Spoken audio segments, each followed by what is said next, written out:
An balimaw an m'aw fo ka waleɲuman dɔn an nisɔndiyalen de b'a fɔ k'aw bisimila Malikura TV sanfɛ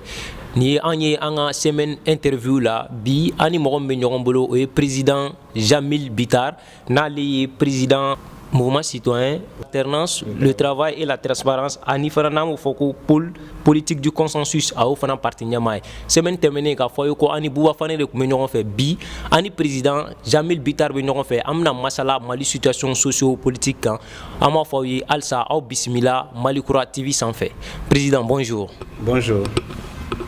Donc président an b'i fɔ k'i waleɲuman dɔn i sɔnna k'an bisimila walasa an ka se ka masala Mali situation politique sanfɛ ko kan. N b'aw yɛrɛ fo ka waleɲuman dɔn ka bɛɛ don kiramatoya na k'a fɔ bɛɛ lajɛlen ma aw salamu aleykum warahmatulahi taala wa barakatu. Président foli diyara an ye an b'a yɛrɛ la k'a fɔ ko an bɛ ka filmer sisan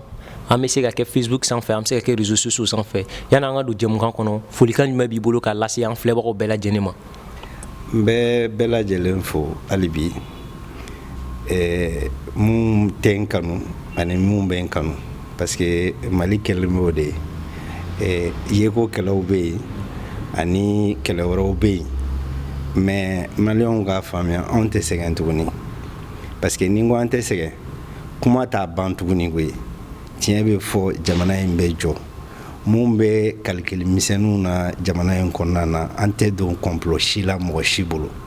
donc k'a jira maliyɛnw na k'a fɔ bi tiɲɛ de bɛ fɔ jamana bɛ jɔ jamana in fana jamana barikalen de don a bɛ jɔ diyagoya la mun bɛ réseaux sociaux kɔfɛ n'u bɛ kuma lankolonw fɔ u ka continuer u ka kuma lankolonw fɔ o la Mali bɛ jɔ k'a sɔrɔ olu tɛ inchallah. Président i ye parti si ɲɛmaa ye an bɛ ɲininka parti yɛrɛ a bɛ lahala jumɛn la an bɛ waati min na ko bi. Ne bɛ Ala barikada n'i y'a ye aw sera anw ma bi ça veut dire que parti bɛ nin na donc parti ye parti jeune de ye ni n ko parti jeune de don parti sigila nin y'a san 3 ye donc n'a bɔra élection tɛmɛnen na an tun ma participer élection na mais vraiment k'a daminɛ Kidal Kayi fo Kayi MCATT bɛ nin bɛɛ la mais ne tɛ MCATT dɔrɔn président ye ne ye jɛkulu parti jɛkulu dɔw fana président ye n'a bɛ fɔ o ma ko pôle politique du consensus parti 23 de b'o o tɔn kɔnɔna na donc olu fana président bɛɛ y'i ka danaya ta k'a da ne kan ka ne kɛ u ka président ye donc ne ye président ka président ye o jɛkulu kɔnɔna na donc k'a fɔ o parti 23 fana n bɛ se k'a fɔ olu bɛɛ n'an bɛ hakilina kelen na olu bɛɛ n'an ye tɔnden kelen ye. Donc président e yɛrɛ i ye politique mɔgɔ ye bi i b'i yɛrɛ ye cogo di Mali politique ko sanfɛla la. Ne ye politique mɔgɔ ye parce que adamaden i mana kɛ cogo o cogo bɛɛ k'i yɛrɛ assumer jamana in kɔnɔna na parce que mɔgɔ caman bɛ jamana in kɔnɔna na n'u wulila u b'a fɔ ko politique mɔgɔw mais olu ka politique ka jugu ka tɛmɛ anw min ni boloɲɔgɔnden bɛ ɲɛsin an ma k'a fɔ ko anw ye politique mɔgɔw ye société civile tɛ Mali la bi k'a fɔ k'u tɛ politique kɛ diinɛ kɔnɔna na fana u bonya bɛ yɔrɔ o fana b'o cogoya kelen na parce que mɔgɔw ko diinɛ mɔgɔw da man ka don politique la o ne bolo o ye wuya de o tɛ tiɲɛ parce que mɔgɔw bɛ taa Vatican na ka taa pape fɛ yen mɔgɔw bɛ taa Magan n'i taara Magan kutubaw ni fɛnw min bɛ kalan kumaw min bɛ fɔ a kɔnɔna na nin bɛɛ bɛ diɲɛ yɛrɛ bɛ se ka régler cogo min na nin bɛɛ b'o kumakan fɔ donc politique y'o de ye baara bɛ se ka kɛ cogo min na jamanadenw bɛ se ka lafiya cogo min na sɔrɔ bɛ se ka yiriwa o de ye politique ye bon nin bɛɛ ye ko ye ko min mɔgɔw ka fɛn ni min wulila ne association min ne bolo dɛ ne ye association tigi ye mais ni politique baara wulila i b'u bɛɛ bolitɔla ye k'u jɔ k'a fɔ nin association min bolo yan fɛ nin association mɔgɔw min bɛ kunnafoni di a bɛɛ politique mɔgɔ parce que bɛɛ n'i ka tendance don bɛɛ n'i ka faamuyali cogo de don karisa ko man di ye n bɛ don o kɛlɛ la mais ne bolo bi an bɛɛ kan ka an yɛrɛ bila k'a fɔ ko jamana bɛ lahalaya min kɔnɔna na bi an k'an tɛgɛ di ɲɔgɔn ma jamana in bɛ se ka bɔ diɲɛ kɔnɔ cogo min na o de ka fisa mais yeko kɛlɛ ani kɛlɛ lankolonw ka don fɛnw na dɔrɔn ni mɔgɔ ye sɔrɔ kɛ k'a fɔ e b'o tigi ka sɔrɔ k'i b'a essayer k'o lakari k'a sɔrɔ a ka kɛ jɛlenya kan n'a kɛra jɛlenya kan ni ko karisa ye nin dun ou bien karisa ye nin ko in kɛ bɔna ye k'a fɔ ni dalen b'i yɛrɛ la i man ka siran i bɛ siran mun ɲɛ e sigilen filɛ ne ɲɛ ne ko sisan e ye fɛn dɔ dun n bɛna ni preuve de ye k'a jira mɔgɔw la n'i y'a jira mɔgɔw la a bɛ peut-être que a bɛ kɛ sababu ye hali ni mɔgɔ wɛrɛ ko k'a bɛ don da fɛ o tɛ don da fɛ tuguni mais ka wuli dɔrɔn ka mɔgɔw bisigi karisa bi tan karisa donna yan fɛ mali ko dalen tun do de ma mɔgɔw bɛ yɛlɛ réseaux sociaux kɔnɔ karisa n'a ka famille tɛ wa karisa bi yan fɛ karisa tɛ tan mais ni preuve b'i bolo i bɛ bɔ de bibi na ko selen bɛ o yɔrɔ de ma il faut que maliyɛnw k'an ka an yɛrɛ assumer n'i ye mɔgɔ ye tiɲɛli kɔnɔna na i ka bɔ i k'a dilan maliden kura min mɔgɔw b'a nɔfɛ o tɛ se ka sɔrɔ ten koyi an ka to ka ɲɔgɔn caresse vraiment o tɛ se ka ɲɛ jamana in kɔnɔna na ne kɔni bolo politique tiɲɛ de don politique tɔn dabɔra pour que i bɛ taa fanga ɲini bon n'i y'a ye i bɛ taa fanga ɲini hakilina de b'i la o ne bolo dɛ hakilina de b'i la i bɛ fɛ n'o hakilinaw n'olu sigila sen kan jamana kɔnɔ jamanadenw bɛ lafiya jamana bɛ yiriwa jamana bɛ taa ɲɛ mais ni projet t'e bolo programme t'e la i m'a faamuya ka tigu mɔgɔ nɔfɛ ten ka ten parce que mali ta kɛra o le karisa kun man di ye dɛ karisa kunkolo bɛ tan dɛ mais hali n'a fɔra ko bilisi de bɛ kan ka mali problème ɲɛnabɔ k'a fɔ ko programme b'a la a bɛ se k'a bila bilisi dɛ i y'a dɔn an ka kan k'a ɲɛsin a ma parce que a bɛ kɛ cogo di bi anw bolo mali in ka kan ka jɔ cogo bɛɛ ma degun min kɛra olu ka bɔ yen président an ye k'a fɔ ko depuis kuma caman kalo caman tɛmɛna jamana in bɛ gɛlɛya kɔnɔ n'an b'a fɔ o ma ko crise socio-politique bi an bɛ yɔrɔ jumɛn na an bɛ lahalaya jumɛn na yala concertation minnu kɛla tile laban in na e participer olu concertation na wa mun de fɔra ɲɛfɔli k'an ye ne participera concertation na awa n b'a fɔ mɔgɔw ɲɛna mouvement M5 RFP an b'a a jɔsenw kɔnɔna na an b'a a kɔnɔna na ni ko an b'a kɔnɔna na an b'a an kunkolo n'an kan an bɛɛ de b'a kɔnɔna na i y'a faamuya kɛlɛ in an ye kɛlɛ in kɛ parce que an yɛrɛ tun y'a dɔn k'a fɔ jamana tɛ se ka san 3 kɔnɔ tuguni k'a fɔ ko IBK ka fanga bɛ ban nin cogo in na ko jamana bɛ se ka to san 3 kɔfɛ an wulila k'an jɔ fanga jugu min tun b'an kunna mara jugu min tun b'an kunna o mara jugu n'o fanga jugu o bɛ se ka ta ka bɔ jamana kan cogo min na ni ala ka jɛ ye ala y'an dɛmɛ bi a kɛra tare ye ko ni ko ɲɛna ɲinɛ bɛ kɛ a jujɔnw kɔ bamananw ko ten ko ni sumala n'a jara ɲinɛ bɛ kɛ nɛrɛkolo kɔ i y'a faamuya bi maliyɛnw bɛ fɛ k'o de kɛ o tɛ se ka ɲɛ o tigi de bɛ ko in na u sɔnna o tigi de b'a la u ma sɔn o tigi de b'a la mɔgɔ caman kun sigilen b'i ka salon kɔnɔ mun ko changement tɛ kɛ jamana kɔnɔna na he hali ni ma kɛ silamɛ ye ka kɛ hɔrɔn ye wallahi ne bɛ min fɔ aw ɲɛna parce que mun de kɛra aw mɔgɔ n'i ye mɔgɔw ta k'a lajɛ mun ko a tɛ ɲɛ a tɛ se ka kɛ an ma jɛ n'a ye a donna tan a bɔra tan n'a fɔra ko tigilamɔgɔw ka kan ka segin ka taa bila kow ɲɛ ma aw ko min tɛ se ka kɛ ka tila ka tɛgɛrɛ fɔ aw de ko coup d'état kɛra anw de ko coup d'état ma kɛ anw ni surasiw ko coup d'état tɛ ko démission de don anw yɛrɛ ko démission de don mun ko coup d'état de kɛra mɔgɔ min ye coup d'état kɛra e bɛ tila ka taa tɛgɛrɛ fɔ o tigilamɔgɔ ye e bɛ tila ka tugu o tigilamɔgɔ nɔfɛ depuis ala ka diɲɛ dan ne ma deli ka ni ɲɔgɔn na ye e ko mɔgɔ min ye coup d'état kɛ e la k'e gɛn ka bɔ fanga la i n'i nɔfɛ mɔgɔ e bɛ se ka taa su ma ko dugumajɛ ka taa bila o ko ɲɛma cogo di ko e bɛ taa tɛgɛrɛ fɔ o ko la o kɔrɔ ye sini ma ni ko ye o tigilamɔgɔ i mana ɲɛli kɔni kama parce que i nana de ko ka to kɔrɔlen kɔnɔna na e b'a ɲinina cogo bɛɛ ma jamana ka to o diɲɛ kelen kɔnɔna na o bɛ se ka kɛ cogo di donc ne kɔni ma diɲɛ misali foyi tɛ ne bolo diɲɛ kɔnɔ bi ko misali ɲɔgɔnna bɛ yen anw ko ne yɛrɛ bakun an n'an ka tɔndenw an ko de ko in bɛ yɔrɔ min na sisan mun ko changement tɛ se ka kɛ k'a man ka kɛ ko bɛɛ kan ka to a cogo la olu tɛ yan ɲɛli kama parce que ni ko in tiɲɛna sini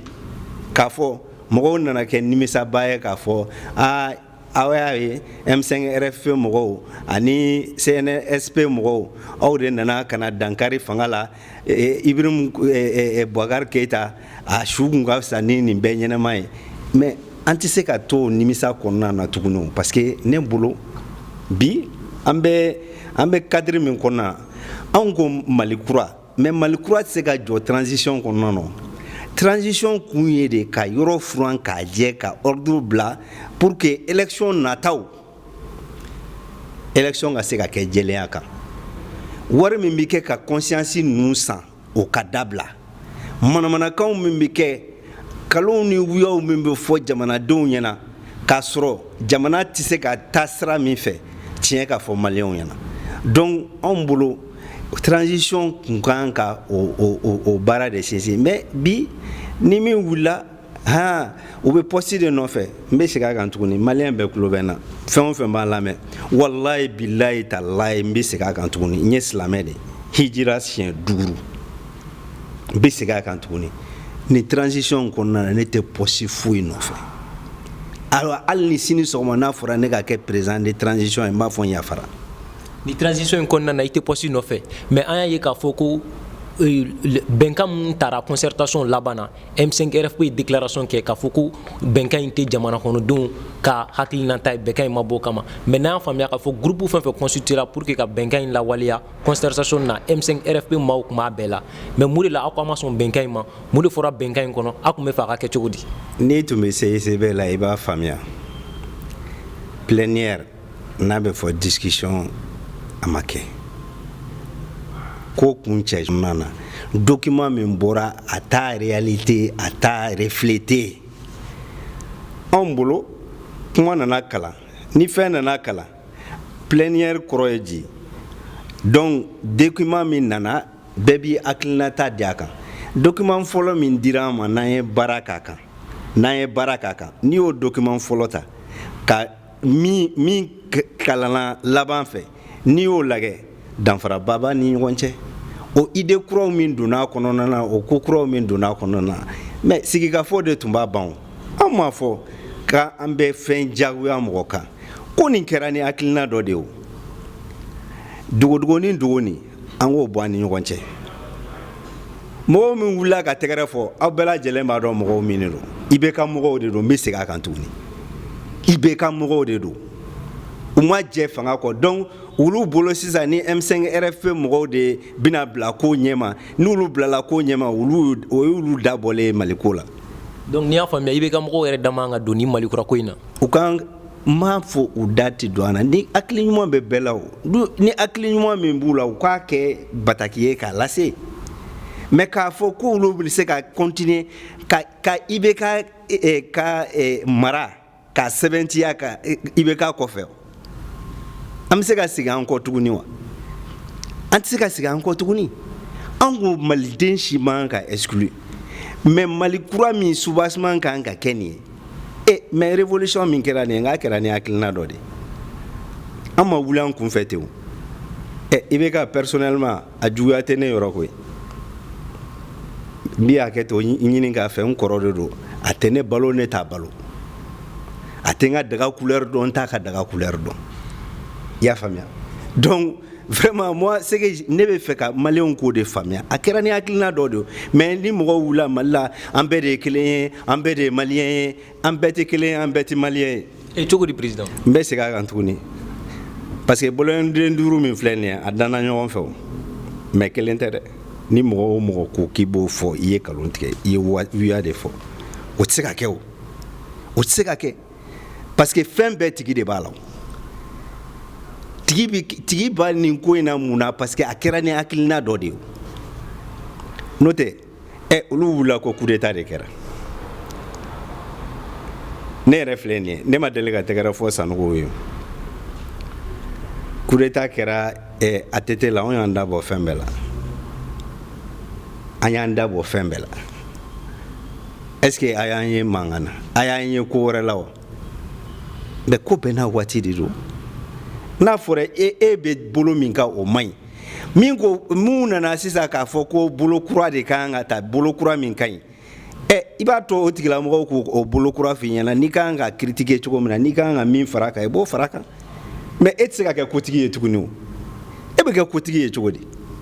vraiment maliyɛnw ka sabali parce que an bɛ yɔrɔ min na bi an bɛ yɔrɔ min na Mali ko tɛ se ka continuer nin sira kan tuguni depuis indépendance ta la fo sisan an bɛ dogodogonin dogo la ni mɔgɔ min bɛ yen don min na bɛɛ bɛ bolo nɔfɛ tare ni min wulila Modibo mɔgɔw olu kɛra Musa mɔgɔw ye olu kɛra ATT mɔgɔw ye olu kɛra nin ye mun de b'o kɛ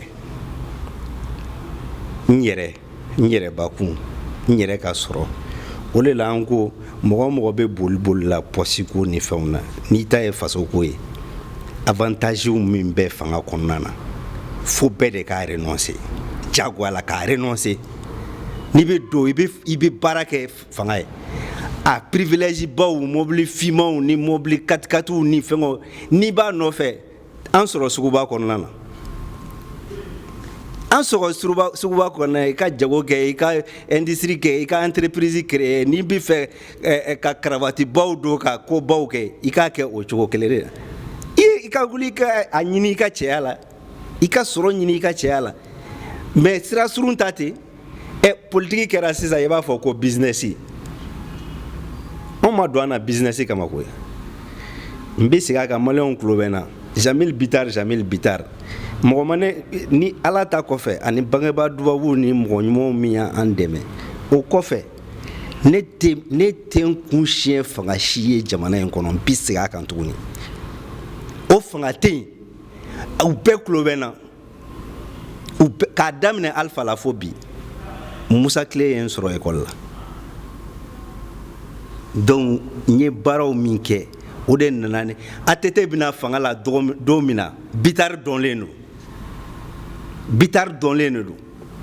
Alpha c'est pareil i y'a faamuya ni kun ko Bitar trans hali Nigeria ni yɔrɔ wɛrɛw la bɛɛ lajɛlen tun bɛ ne dɔn n ko ne de ye CAN 2002 transport bɛɛ effectué a kɛra mɔgɔ kɔ yan j'avais quel âge et puis ni mɔgɔw wulila fanga kɔrɔ mɔgɔw a donna ta a bɔra ta i bɛ ka ma mun fanga de kɛ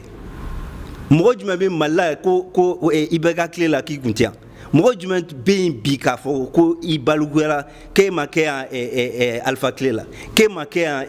ATT tile la a kɛra jɔnni kɔ a kɛra bɛɛ ɲɛna mais mɔgɔw ka sabali an ka ɲɔgɔn faamuya i bɛ ko ɲɛma n'i t'a ɲɛma dun ne ye maliyɛn kelen de ye maliyɛn mɔgɔ miliyɔn 20 cɛ ma ne ma fɔ n ka fisa ni mɔgɔ ye dɛ mais dogodogonin an ka dabila. Ok, président, n'a ye sisan k'a fɔ ko bi an bɛ ɲini k'a fɔ ko farali yɛrɛ donna maliyɛnw ni ɲɔgɔn cɛ dɔw ko ka fanga to militaires bolo dɔw ko ka to civils bolo hali M5 yɛrɛ la an bɛ mankan dɔw mɛn bi aw ko aw t'aw yɛrɛ ye CNSP laɲini min bɔra concertation kɔnɔ aw t'aw yɛrɛ y'o kɔnɔ n'o ko aw bɛ fɛ Mali sugu jumɛn ka jɔ hakilina jumɛn b'aw bolo aw bɛ fɛ an ka taa sira jumɛn fɛ mun de b'aw bolo k'a kɛ walasa nin ko in ka se ka ɲɛnabɔ. I bɛ hakɛ to n bɛ segin a kan ne bɛ M5 RFP kɔnɔna na mais n bɛ fɛ ka min fɔ maliyɛnw ɲɛna tenintigi o civil o nin bɛɛ ye maliyɛn de ye débat t'o yɔrɔ la o mun nana ni nin débat ye o ye faso juguw de ye o ye mɔgɔw min tɛ fɛ Mali ka sigi hɛrɛ kɔnɔna na a sababuya ye mun ye sɔrɔdasiw kɛlen ka baara in lase don min na u y'a fɔ u taara kɛnɛ kan u y'a fɔ ko transition civile de bɛna kɛ u tilala k'a fɔ anw ma du da la dɛ k'a fɔ olu u ye an ka baara M5 RFP maliyɛnw ka baara min kɛra o cadre kɔnɔ u y'o tɔ de lase ni M5 RFP mɔgɔw ka an ka wulikajɔ kun tɛ sɔrɔdasi joli bɛ Mali la jalatigi joli bɛ Mali la bɛɛ kun ɲɛ bɛ ko in tiɲɛtɔ la o bɛɛ kun ɲɛ b'a la a bɛ cogo min na mais an bɛ CNSP mɔgɔw ne b'u fɔ k'u waleɲuman dɔn ne ma se Kati koyi depuis ko in kɛra mɔgɔ ye n ye Kati dɔw bɛ taa Kati ne tɛ poste ɲini CV joli taara Kati sɛbɛw bɛ taa Kati e m'a ye réseaux sociaux kan i t'a kuma mɛn wa e yɛrɛ tɛ journaliste ya mais ne bɛ fɛ ka min fɔ maliyɛnw ye Mali tɛ se ka jɔ dogodogonin dogo la sisan ni mɔgɔ min bɛ fɛ ka bila kow ɲɛma i bɛna n'i ka CV ye a ka kɛ jɛlenya kan k'a fɔ jamana kanu bɛ karisa la, karisa jɛra nin kɔ ka nin di jamana ma, karisa bɛ se ka baara kɛ, hakilina b'a la, fanga b'a la. Donc o kɔnɔna na hali ni président sɔrɔla militaire cɛla min ka CV ka ɲi n'o bɛ se ka jamana transition gérer o bɛ ta o la M5 bɛ sɔn o ma. M5 ko tɛ sa, n ko Mali ko de don. Donc comme an y'a ye k'a fɔ aw ka déclaration na a ko a ma sɔn. I co sa, ne ko sisan n ko ne yɛrɛ bakun ne t'a la, o kɔrɔ ye di a volonté tina fɔlɔ, ni n ko a volonté tina parce que hakilinaw min bɛ ne na ne bolo camancɛ fanga in ne tɛ se ka o hakilina waleya san 1 kɔnɔ ou bien san 1 ni kalo 6 kɔnɔ na. Donc n bɛ taa mandat nɔfɛ, ni ye mandat sɔrɔ projet min bɛ n kunkolo la, programme min bɛ na, n bɛ se k'a appliquer jamana kɔnɔna na, et puis o ka bɔ a la. N ko siko de don, n'i y'a jateminɛ, n'i y'a ye i bɛ girin ko dɔ kan, parce que peut-être que i bolo i tɛna fɛn sɔrɔ min ka fisa n'o ye, mais ne ma tigɛ Ala la, ne ma tigɛ maliyɛnw na, parce que miiriya dɔw bɛ n na, hakilina dɔw bɛ n na, ne yɛrɛ bolo taalen kɔfɛ ni Ala ye jamana ye, ni Ala y'a don garijɛgɛ la k'a mara di yan, n bɛ se k'a kɛ cogo min na n b'a waleya o cogo la. I y'a faamuya, n'o tɛ hakilina caman bɛ yen, mais aujourd'hui nin ye faux débat de ye, ne bolo nin ye faux débat de ye. Ni sɔrɔdasiw n'u a ka d'u ye ka transition in kɛ, a ma se dogo ni dogo la u kun k'a fɔ clairement an bɛ fɛ ka transition kɛ. Maliyɛnw de don, u n'an bɛɛ ye kelen o. An bɛ sigi an bɛ kuma. Mais président est-ce que m'o fɔ parce que n'an ye colonel Wage ka déclaration dɔ ye RFI sanfɛ a ko transition civile ou militaire don min na o coup d'état dugusajɛ, hali n'a sɔrɔ a kun ye fɔlɔ fɔ ko civil, mais a tilala k'a fɔ tuguni RFI a bɛ France 24 sanfɛ ko civil ou militaire. Ne m'a mɛn. E m'o mɛn. Mais président sisan ne bɛ fɛ ka min ne bɛ fɛ ka min faamuya sisan président, maintenant M5 yɛrɛ ye mun bolo da, an bɛ bɔ nin ko kɔnɔ cogo di? Document min bɛ yen nin fɛn b'a kɔnɔ mun ka ɲi an b'a fɔ, mais anw ko fɛnw ka fɔ de façon claire. Donc aw bolo an ka sigi concertation wɛrɛ kan? An tɛ sigi concertation wɛrɛ kan, concertation ko wɛrɛ tɛ o. Min fɔra salle kɔnɔna na anw ko o ka waleya discussion kun ka k'a la, min ma ta point min ma ta en compte olu ka don document kɔnɔna na ka kɛ document final ye. Anw ma fɔ segin ka kɛ fɛn kan, anw ma fɔ fɛn wɛrɛ, an ko de kumaw min fɔra hakilinaba fanba kun bɛ boli fɛn dɔw kan, an m'o ye document kɔnɔ, an ye fɛn fana ye fɛn min an m'a fɔ salle kɔnɔ. Donc an ko document min bɛ yen sisan pour que document définitif ka bɔ, problème foyi t'a la, ni préoccupation taara en compte a banna, document in bɛ se ka valider, i m'a faamuya. Mais k'a fɔ ko mɔgɔw nana tɛgɛrɛ fɔ la, an mana tɛgɛrɛ fɔ la sa, tɛgɛrɛ fɔ bɛ jamana in jɔ tuguni wa? Ni min wulila i b'a fɔ ko par acclamation, acclamation de bɛ jamana in kɔnɔ yan, an bɛ jamana ko min na bi o tɛ tuguni koyi, an si tɛ si nɛgɛn tuguni. Min kɛra jamana in kɔnɔ ka tɛmɛ a ɲɔgɔnna tɛ kɛ tuguni, an tɛ jɛn n'a ye bi, an tɛ jɛn n'a ye sini. An ko bɛɛ ka kɛ tiɲɛ kan, tiɲɛ a bɛ digi dɔ la o, k'a fɔ an bɛɛ bɛ bɛn kelen na o tɛ se ka kɛ o. Consensus kɔrɔ tɛ ko unanimité koyi, Ala min y'an bɛɛ da an bɛɛ t'a fɛ o.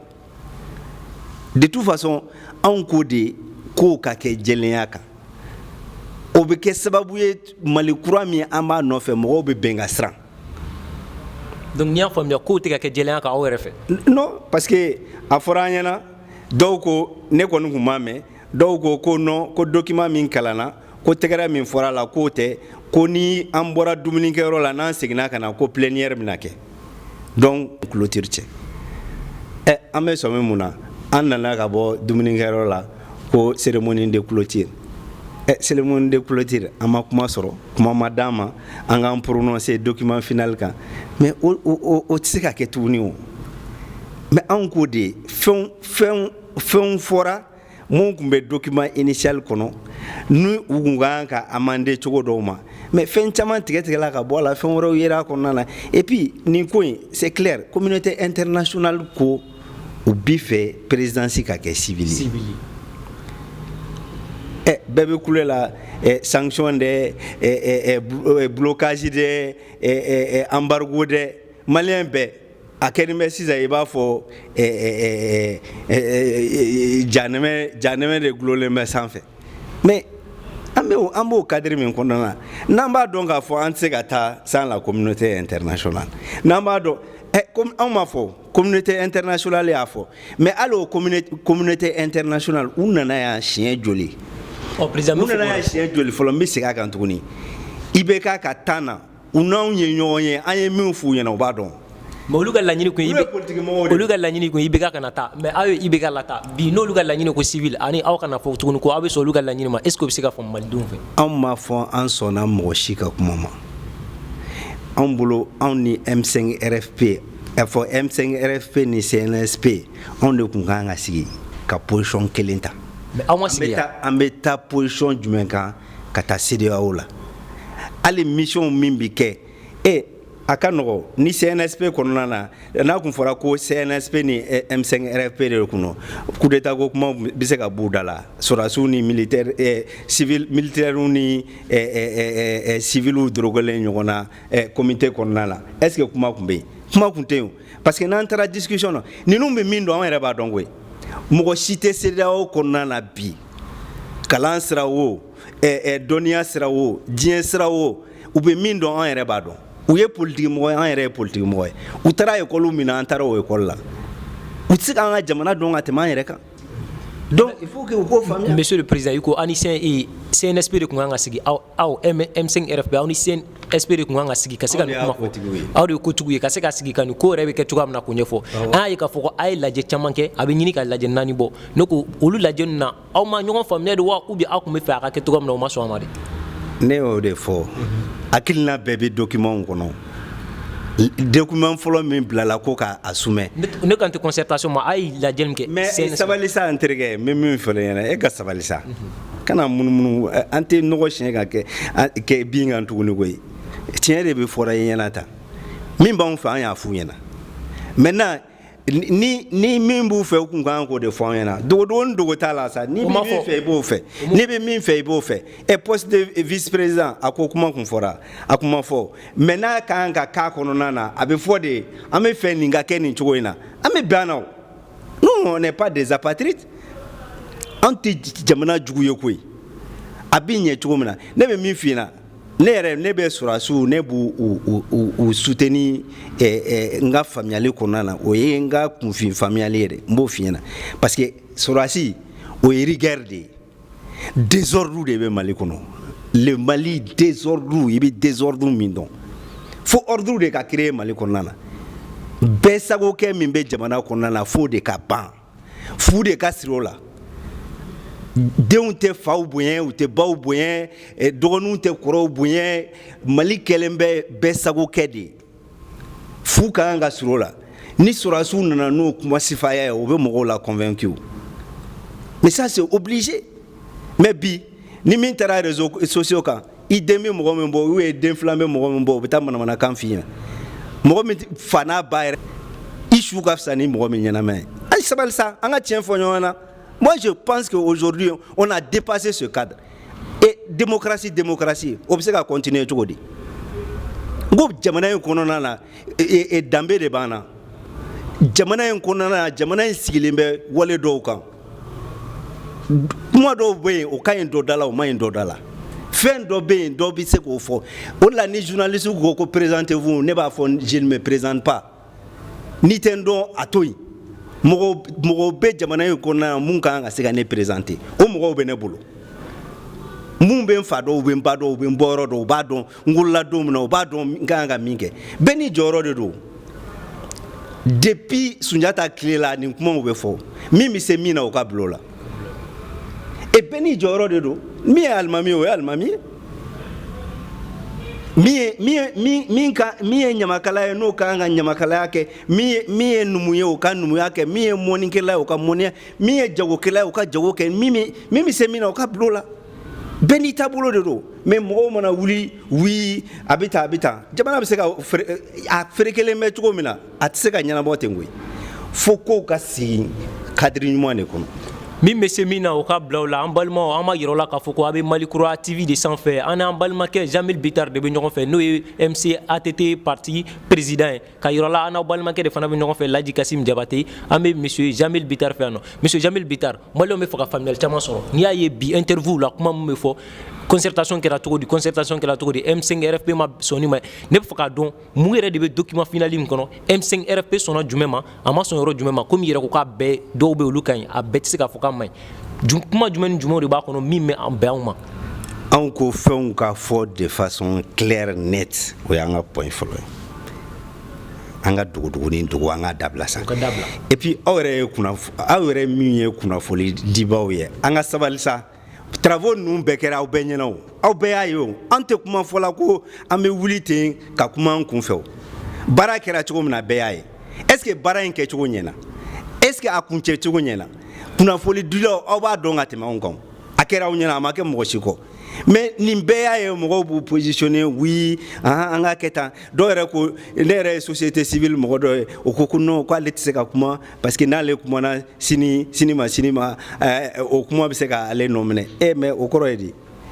o kɔrɔ ye i mago bɛ gâteau la gâteau tɛ Mali la tuguni koyi ni mɔgɔ ko k'i bɛ gâteau dilan Mali la yan an bɛ cɛncɛn k'a la ligne min kɛra a kunna il faut que mɔgɔw k'o faamuya o tɛ kɛ tuguni koyi anw bi yan de on est là on va veiller sur le grain. Sorasiw k'u ka baara kɛ nafigiw ni sambarantigiw ni mɔgɔ fɛngɛlenw min bɛ yɛlɛ ka taa manamanakanw ni fɛnw fɔ k'u yɛrɛ kɛ kodɔnla ye k'u yɛrɛ kɛ diɲɛ kodɔnla ye an ka sabali sa u ka sabali les jeunes la u ka baara kɛ n'u yɛrɛ hakilina ye u ka baara kɛ ni Mali kanu ye an n'u tɛ kɛlɛ la koyi an ni mɔgɔ si tɛ kɛlɛ la awa an bɛ segin a kan tuguni an ko jamana bɛ se ka jɔ cogo min na a bɛɛ ye bolo a bɛ nin bolo a bɛ karisa bolo Dieu merci ni bɛɛ b'i yɛrɛ ye o Mali kɔnɔna na ni kɛnɛya bɛ se ka sabati jamana kɔnɔna na ni kalan bɛ se ka sabati ni dun ka fa bɛ se ka sabati ni mɔgɔw bɛ se ka baara sɔrɔ ni mɔgɔw bɛ se ka jamana bɛ se ka yiriwa cogo min na n'a hɛrɛ bɛ mɔgɔ min bolo n'o bɛ se k'a fɛngɛ an bɛ Ala deli o de la mais inshallah mashallah a donna yan fɛ a bɔra yan fɛ karisa bi yan fɛ i bɛ hakɛ to réseaux sociaux kan fɛti baw bɛ kɛ yan fɛ yen mɔgɔw bɛ kɔngɔ la mɔgɔw bɛ minɔgɔ la a tɛ se ka président n'i y'a faamuya Malikura ka kan ka jɔ donc hali ni Malikura ko k'a bɛ bila place la k'a bila en place hali ni M5 RFP maa ma ye o Malikura kɔnɔna na n'a kɛra maliyɛn cɛ ni musow ye minnu bɛ se ka Mali jɔ o bɛ bɛn M5 RFP ma o tɛ kɛ mankan ye o bɛ kɛ aw fɛla ye hali ni a ma kɛ M5 RFP maa ɲɛmɔgɔ foyi ye hali n'o foyi ma don a kɔnɔ. ne m'a f'i ɲɛna n ko tigi b'a la ne yɛrɛ personnellement n bɛ kuma ni n yɛrɛ ye n tɛ se ka kuma ni mɔgɔ wɛrɛ tɔgɔ ye n bɛ segin a kan tuguni n bɛ kuma ni n yɛrɛ i y'a faamuya ne ko sɔrɔdasiw ka ordre don ko la u ka ordre don ko la Mali yɛrɛ n'i ye Mali kɛlɛ ta k'a lajɛ a daminɛna min n ka daminɛna kɔrɔn fɛ de an ka taa a daminɛna yɔrɔ min na an ka taa kun daminɛ ka na ba ye a bɛ ɲɛnabɔ et puis faso juguw bɛ kɔnɔna na a bɛ kɔ kan kokan taw bɛ kɔnɔna taw u b'u manipuler n'i ye information ta diɲɛ seleke 14 bɛɛ lajɛlen la i b'a ye radio sow bɛ yen min ma kɛ u b'o de fɔ min b'u arranger u b'o de fɔ tiɲɛ tɛ fɔ u b'an ka mɔgɔw fana manipuler yan o cogo kelen na n'a fɔra ko karisa ye karisa ka mɔgɔ ye karisa ye faransi ka mɔgɔ ye dɛ karisa ye nin ka mɔgɔ ye dɛ anw yɛrɛ ye réussi l'écoledenw ye i y'a faamuya mais o tɛ o hakilina de don ni jamana kanu t'i la a tɛ se ka ɲɛnabɔ et puis concertation ni groupes armés n'a kuma ko k'a bɛ fɔ Kidal mɔgɔw pourquoi an ma t'u nɔfɛ ka na ko man ka kɛ dans la précipitation ye mun ye ne bolo sɔrɔdasiw teliyala u teliyara ko in kunna parce que il faut pas que an ka segin an kɔ tuguni quoi mɔgɔw bɛ document in kɔnɔna la ko caman tun bɛ se ka ɲɛnabɔ yɛrɛ k'a sɔrɔ ni pouvoir ma sigi en place transition ma sigi en place munna n b'a fɔ ɲɛna Iyad jinɛ tɛ wɔkulɔ tɛ fɛn wɛrɛ tɛ koyi Amadou Koufa c'est la même chose n bɛ segin a kan jinɛ tɛ wɔkulɔ tɛ maliyɛn de don ninnu bɛɛ ye maliyɛn de ye comme anw situation de don koyi peut-être que e kun bɛ se ka k'u place la bi peut-être que mɔgɔ wɛrɛ bɛ se ka k'u place la bi mun de don cɛya ni ko wɛrɛ t'a la koyi an bɛɛ ye maliyɛn de ko ni situation taabolo de don n'an ka kan ka kuma pour que ko jamana yɛrɛ bɛ se ka basigi cogo an bɛ se ka segin an ka yɔrɔ mais pourquoi pas nin waati in kɔnɔna na yanni fanga kura ka sigi k'a fɔ ko kow bɛna fɛngɛ pourquoi sɔrɔdasiw ma dabali tigɛ an bɛɛ ka ɲɔgɔn sɔrɔ concertation na sa pourquoi pourquoi an ma jɛ ka kuma ni ɲɔgɔn ye mun ko accord d'Alger a bɛ dɔ ta a bɛ bɔ ta min fɔlen b'a kɔnɔ n'a jɛlen tɛ an ka jɛlɛya yanni an ka taa yɔrɔ jan nin bɛɛ tun bɛ se ka ɲɛnabɔ Soumaïla bɛ bolola bi an tun bɛ se ka fɛɛrɛ jumɛn tigɛ rapidement pour que Soumaïla yɛrɛ fana bɛ segin Mali kɔnɔna a ka denbaya kɔnɔna na cogo nin bɛɛ ani mɔgɔ wɛrɛw min bɛ bolola ten mun de ne bolo tiɲɛ kan ka fɔ de n terikɛ. Président i ko ni ko in na ko tigi b'a la o kɔrɔ an m'o faamuya walawala ye i ko tigi bɛ ko in na donc o kɔrɔ ko M5 RF min maa ɲɛmaaw dɔw kan k'u yɛrɛ ye ni transition in kɔnɔna na présidence ou bien gouvernement kɔnɔna na. N terikɛ e ye min fɔ nin ye walayi Ala bɛ jigin anw na walayi maliyɛnw kan ka jigin anw na n'anw ko bon ko an ta kun ye i bɛ ka binni ko ye i bɛ ka binna anw y'an kɔ dɔn an taara a tɔ b'aw bolo walayi n'anw y'o fɔ maliyɛnw kan ka tigɛ anw na maliyɛnw kan ka tigɛ anw na parce que ni mɔgɔ min ko yɛlɛma i ye yɛlɛma kɛlɛ kɛ yɛlɛma hakilina b'e de la o min ko k'a tɛ se ka kɛ o bɛ se ka waleya cogo di a b'a waleya ni mun ye et puis mɔgɔw mana wuli ko an ka taa mɔgɔ ɲini mɔgɔ min il est impartial mɔgɔ min c'est-à-dire que tendance t'a la foyi t'a la coloration t'a la nin t'a la n terikɛ Ala an ka sabali sa Ala min y'an bɛɛ dan a ye kiraw fisaya n'an bɛɛ lajɛlen. Mais président dɔw tun tɛ M5 RFP la mais olu ni aw hakilina tun ye kelen ye. Mais u kun bɛ min marifa bɛ ci anw na don min na u kun bɛ min gazi kun bɛ ci anw na don min na u kun bɛ min tile ni tɔɔrɔ kun b'an kan don min na an bɛ menacer an bɛ don kaso la an bɛ bɔ yan fɛ u kun bɛ min ni ko ɲɛna a tigi ka ca sa an ka sabali sa an tɛ jɛn n'a ye koyi il faut que mɔgɔw k'o faamuya. donc n'i y'a faamuya mais n'o de don pourquoi an t'a fɔ sɔrɔdasiw k'a bila. donc n'i y'a faamuya maa fɛn fɛn tun tɛ M5 RFP la donc a tɛ se ka fɔ ko n'a tun ye hakilina kelen olu kɔni tun ye contre ye sa. mais m'a f'u ye contre ye bɛɛ n'i ka faamuyali cogo de don bɛɛ ni an m'a kɛ mɔgɔ kɔfɛ o an ka gule ka taa bɔ ka taa jɔ kɛnɛ ma koyi anw n'an ka denbayaw tun bɛ tɔɔrɔ kɔnɔna na minɛli ni menasiw ni lagosiliw ni fɛnw bɛɛ ma d'anw kan wa an faw nɛnina an ka denbayaw nɛnina an burujala fɛn bɛɛ fɔra an ma an jɛra ni nin bɛɛ ye maintenant ko to mɔna sisan sonsan ye kɔmɔtigi ye ni kɔmɔ bɔla ko sonsan k'i yɛrɛ dogo a ye sabali sa maliyɛnw pourquoi an t'a fɔ CNSP mɔgɔw ma o fana k'u den kɛrɛfɛ ni Mali ko de don sɔrɔdasi caman fana bɛ kan kɔnɔna na peut-être que mun fana hakilina ni M5 RFP ta kun ye kelen mun na anw hakilina kun ye kelen olu de wulila ka démission ɲini o de ye CNSP il faut que mɔgɔw ka faamuya an m'a fɔ sɔrɔdasi kun tɛ yen o sɔrɔdasiw ka ca o mais mun bɛ nin ko in ɲɛma bi CNSP mɔgɔw olu n'u ko u n'anw hakilina ye kelen anw jɛra n'a ye parce que an bɛɛ tun bɛ sira kelen kan mais pourquoi an t'a fɔ olu ka bila pourquoi aw t'a fɔ